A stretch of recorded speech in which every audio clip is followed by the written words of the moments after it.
All right, Insurance and Money Podcast. If you are a old head like me, back when we grew up and there was two types of food, fried and deep fried, right? Grease was normal. Now we got smoothies. Now we have organic food. Now we have all these healthy options, which is fantastic. I take advantage. But back when I was coming up, when you were balling, and you wanted to do something good, guess where you went out to? TGI Fridays. I know some of y'all laughing right now, right? TGI Fridays, that's right. Here's the thing. Kristen Atlas from Fox Business put out an article. We're gonna run through this. TGI Fridays, unfortunately, because shit's unhealthy, closing doors, dozens of stores across America in just 1 month, right? Your ability to enjoy a plate of loaded potato skins, that was my stuff. I love me some loaded potato, that was my stuff. Loaded potato skins. And I got allergies, sorry. And $5 happy hour drinks are slowly dwindling as TGI Fridays has closed 12 U.S. locations in the past month and shuttered 35 restaurants across the pond, meaning they had a couple in UK also, right? According to the company's locations section on its website, multiple TGI Fridays locations in the Northeast, to include Pennsylvania, Connecticut, even Virginia, are closed and are closing. Additional closures from earlier this month took place in the Southeast and the Midwest, states like North Carolina, South Carolina, Wisconsin, Michigan, Indiana, and so on. I think Minnesota was on that list also, right? UK-based Sky News also reported last week that the restaurant chain secured an acquisition deal to save 51 locations and their workers' jobs. Ultimately, 35 stores closed their doors immediately and more than 1,000 employees were let go. All right? So, TGI Fridays did not respond to Fox's News digital request for comment or clarification. In January of this year, however, the brand closed an additional 36 of its restaurants that were underperforming. Now, if you look at my other video about Big Lots was in the same situation.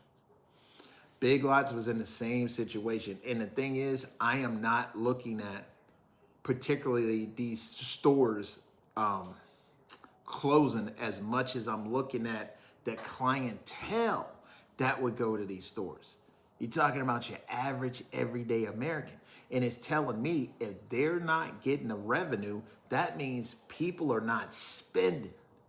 The average American doesn't have the money to spend to go to these places, right? So claiming in January of this year, however, the brand closed an additional 36 of its restaurants that were underperforming, claiming it was part of a long-term growth strategy to ensure viability. Usually when they say that, they're only going to keep a couple open that are making some money so they're not on the hook for the other ones bringing everything down, right? Let's keep going.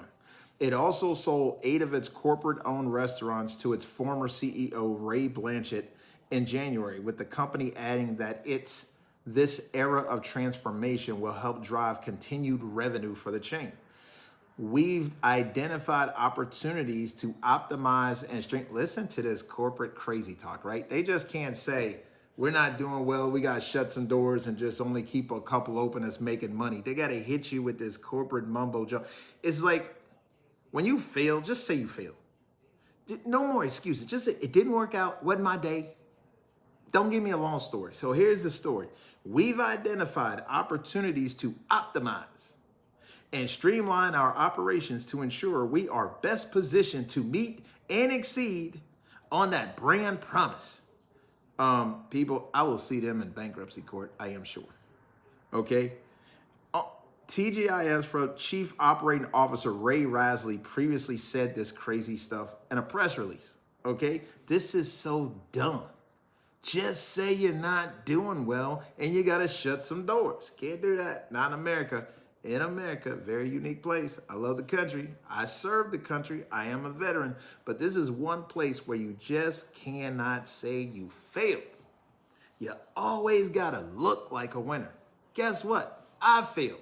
And you're going to fail too. And it may not be your day. It may not be your week, it may not be your month, but guess what? America is also the home of comebacks. I'm a comeback story. You will be a comeback story. But get out of this thing of just not telling people, I never fail. I look good. No, everything good for me. I'm good. So listen, by strengthening our franchise model and closing underperforming stores, why are they underperforming if you're a winner, right? He continued, we are creating an unprecedented opportunity for Fridays to drive forward its vision for the future. I got a bridge in Brooklyn to sell you, okay? TGI Fridays has been serving its customers for more than 50 years and has 215 open and operating locations in the U.S., is what their website is saying. So TGI Fridays in trouble like Big Lots. The people aren't buying the product. The people aren't spending the money. They're not giving value, and they want you to think they have this master plan to streamline and strengthen the franchise, to support the values and the brand promise. Man, they should go into like creative writing. They would be better suited to be a creative writer, a copywriter like me. Do some copywriting, right? But tell the truth. Anyway, go out there, get your last plate of potato skins, all right? Get you a little happy hour drink from TGI Fridays, and then go organic, because that shit is poison. Don't eat the stuff. Just my opinion. I don't want no lawyers calling me up. That's my opinion. All right, guys, have a good day. I appreciate you. Thanks for having fun with me. Insurance and Money Podcast. See you in the next video.